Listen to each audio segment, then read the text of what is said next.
it's not actually about being the dissenting opinion, or it's not the dissenting opinion per se, but on the various disclosures or revelations that she had made, which give us the picture of the irregularities that were committed within the court, insofar as the issuance of the TRO, as well as the interpretation of the legal status or effect of the TRO. Thank you. And these matters are now pending consideration before the Honorable Supreme Court. The main petition. Correct. Sir, yes. Together with the alleged errors or irregularities attendant to the grant of the restraining order. Am I right? I'm not sure if it's still being discussed or being deliberated upon by the Supreme Court, the alleged irregularities. I'm telling you now that it is one of the issues involved in that case, which, and it is because of the citation against the Honorable Secretary of Justice for contempt for having violated the order of the Honorable Supreme Court in connection with the grant of a restraining order. Am I not correct? In a sense, sir, yes, you're correct. In what sense am I wrong? Well, because if you are referring, sir, to my compliance to the show cause order, and the grounds I cited there is, number one, the lack of notice, and number two, it's a conditional TRO. Then the irregularities within the Supreme Court on the interpretation of the legal status, would not really have much bearing on the issue of my non-compliance. Because in the first place, when I submitted my compliance of the show cause order, I wasn't aware yet of those irregularities. Correct. Until I saw the dissenting opinion, that December 13, of Justice Sereno. Mm-hmm. And that was why I asked you the question whether, without having come across with the dissenting opinion of Justice Sereno, you would not have known all these irregularities that you mentioned in your direct examination. Yes, sir. All right, thank you. Now, apparently, you gave us the impression, and this honorable court, that permit the language, that you swallowed hook, line, and sinker the truth of what is alleged or incorporated in that dissenting opinion. Am I right or I'm wrong?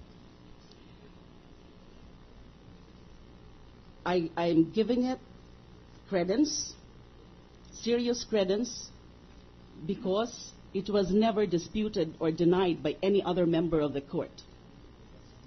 But it remains to be a dissenting opinion up to now, unless modified or reversed by the Supreme Court in the final adjudication of the case. It is a dissenting opinion on the very issue at hand, which is the issuance of the TRO or the propriety of the TRO. But it is not an ordinary dissenting opinion because it dwells on those other matters. And it almost exempts you from criminal liability for being declared or being asked to show cause. Why should not be punished for contempt? Because that is your interpretation, sir. Yes, it saves you from the trouble of being made liable for having allegedly disobeyed the order of the Honorable Supreme Court, because there is a restraining order. You issued an order almost countermanding that order. The issue of my alleged defiance, sir, would still be there, even notwithstanding or even in the absence of these disclosures or revelations of internal matters. Thank you. So let us get this clear then. Without going further into examining the depth and the width of the dissenting opinion of Justice Sereno, you would not be able to tell the court whether what were stated in there based on your testimony are true, correct, and accurate representation of the actual facts. Yes, Am I sir. right? Yes, sir. Yes, sir. So that your testimony, therefore, is solely based on what you have read from that dissenting opinion. My testimony on those irregularities, yes, sir. All right. Did you bother to look into the other opinions incorporated in the decision on the main case, on the issue of grant of the restraining order, in order to verify the truth, the accuracy and the authenticity of the statement of facts made by the Honorable Justice Sereno? Yes, sir, I did. Counsel, were there other opinions? There were already. There were Apart also. from the main Yes, Your Honor. decision, there were concurring opinions? Yes, Your Honor. There was the opinion of Justice Brion. There was also the opinion of Justice Velasco, and also the rejoinder that she made for not having been able to answer the issues raised in the dissenting opinion of Justice Rejoinder Sereno. of whom? Pardon, Your Honor. Rejoinder of whom? By Justice Velasco, Your Honor, the ponente of the case. Now, may I be permitted to go another? In that case, Your Honor, I will move, much to my regret, for the striking out of the entirety of the testimony of the witness on the ground that the same is hearsay, insofar as the accuracy, the truth, and alleged authenticity of what is alleged as basic facts on the for the dissenting opinion, Your Honor. I regret to do that, Your Honor, but the rules of evidence and procedures compel me to do so. I am not questioning that there is such a dissenting opinion, but I am not in conformity with with what was stated in there, together the statement of facts made, because they are controverted by the other facts obtaining in this case, Your Honor. What's the point? Yes, Mr. President, we'd like to be heard. As I understand it, the defense counsel is moving to strike the testimony of the witness on the ground that his testimony is hearsay. No, only The court. No. Yes. May I only? I think the Only- counsel is saying that to the extent of the truth or falsity of what Justice Sereno said in her dissenting opinion, that is the matter that is being covered by the motion of the counsel for the defense. Correct. In other words, Correct, As Your far Honor. as far as the dissenting opinion of Justice Sereno is concerned, as far as what she said in her dissenting opinion, that is within the competence of the witness to state in her answers to the questions of the defense counsel.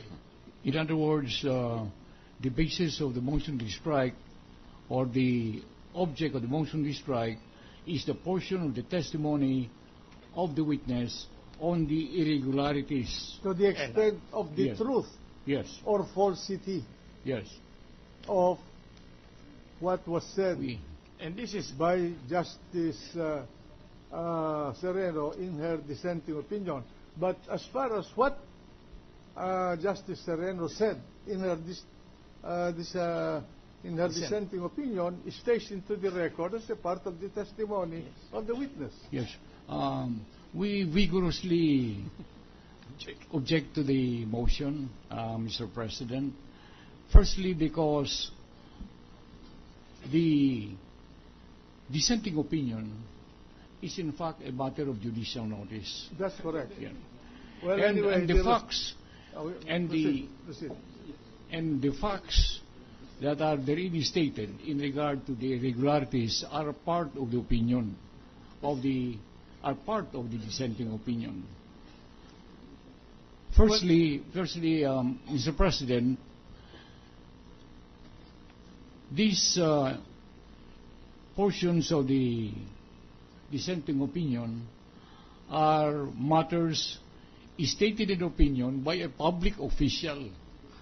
Therefore, are unless proven otherwise, they are entitled to a presumption of truth I will- and regularity. I'll posit May I finish? I'll posit the question this way. Yeah. Whether what the witness said as irregular or not, irregular, is indeed irregular, they want to be stricken off the record. But as far as the dissenting opinion of Justice Sereno is concerned, what she stated in that dissenting opinion will remain in the record as a part of the testimony of the witness. Am I correct in understanding That's your correct, Your Honor. position? Yes. We are not in any way disputing the existence of the dissenting opinion, together with what is stated In other there. words, the counsel for the defense said to the court, please disregard the claim of the irregularity attributed to others by the dissenting opinion of Justice Sereno, because the witness was not present when those acts were done and when they came to the knowledge of Justice Sereno. Well, in which case, Mr. President, these statements